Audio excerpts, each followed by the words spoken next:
এখন দেখেন এত ভয় পাইলে আমরা ওদের সাথে যুদ্ধ করবো কিভাবে? রাশেদ হায়দার ভাই, আপনি এই ধরনের কথা কেন বলছেন? না না, আমরা তো মুখে মুখে যুদ্ধ করতেছি রে ভাই, আমরা যুদ্ধ তো করতেছি মুখে মুখে, বুঝেন নাই?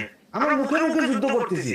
ওই যে দেখেন, আপনি যেহেতু বিয়ে করছেন, আপনার একটা কথা কই, ওই যে বাচ্চা, আপনার বাচ্চা যখন হয়েছে, আপনার ভাবি নির্ঘাত বলছে না যে এই বাচ্চা আস্তে আস্তে বড় হচ্ছে, ওই কামড় দেয়, দুধের মধ্যে কামড় দেয়। কারণ হচ্ছে বাচ্চাদের 6 মাস পরে দাঁত শিরশির করে, দাঁত উঠার আগে তখন ওরা মায়ের বোটায় কামড় দেয়, মানে ইয়ে করা, দাঁত শিরশির করে যে।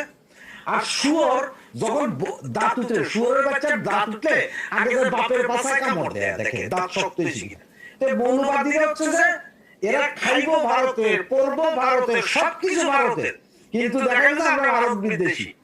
এরা সুদ খাইবো, ঘুষ খাইবো, এরা মসজিদের ভিতরে নিয়ে বলাৎকার করবো, কিন্তু কোকা কোলা খাইবো না।